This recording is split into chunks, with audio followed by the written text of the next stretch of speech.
Hello! Welcome back to my channel and welcome back to my vlog. At ngayon may gagawin na naman tayo dito sa ating sasakyan. At may papalitan tayo. Itong Hilux emblem na naka-chrome ay papalitan natin ng kulay itim na emblem.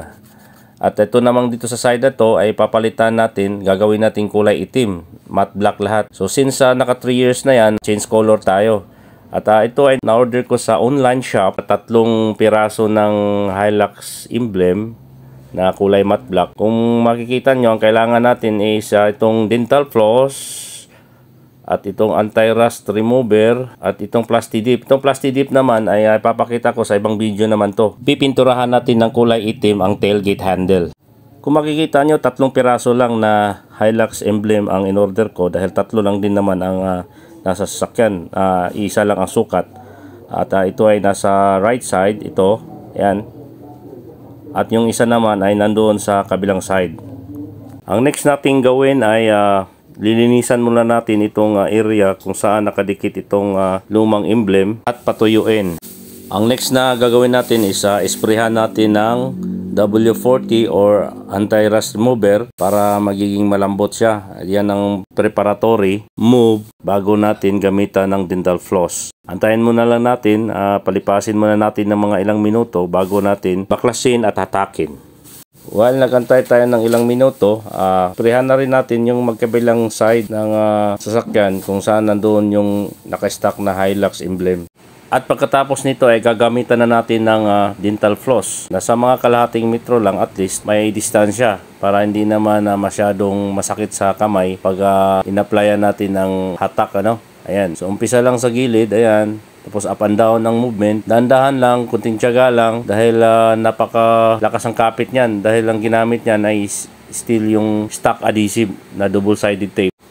Siya nga pala guys, ayan, medyo masakit sa kamay. Ayan, bumaon kasi yung dental floss sa kamay ko. Kaya para iwas baon, kailangan natin gamitan ng cotton gloves. Ayan, gumamit ako ng cotton gloves niyan para smooth yung trabaho natin. And for safety na rin. So ganyan lang din ang ginagawa ko sa magkabilang side.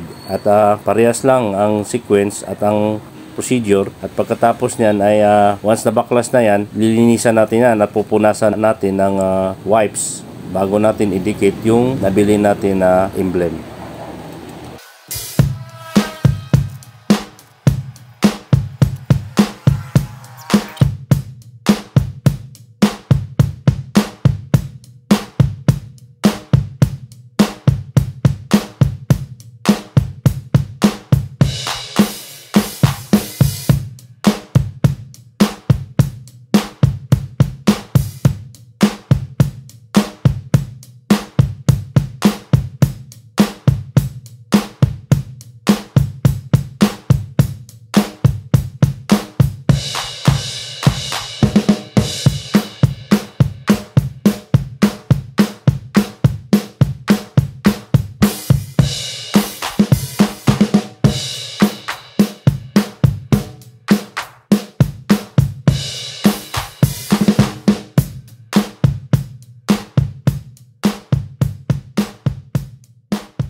So ayan, nakikita nyo guys, ito na yung bagong kinabit natin na Hilux emblem, matte black. Malinis yung tingnan guys at madaling gawin lang to, DIY lang.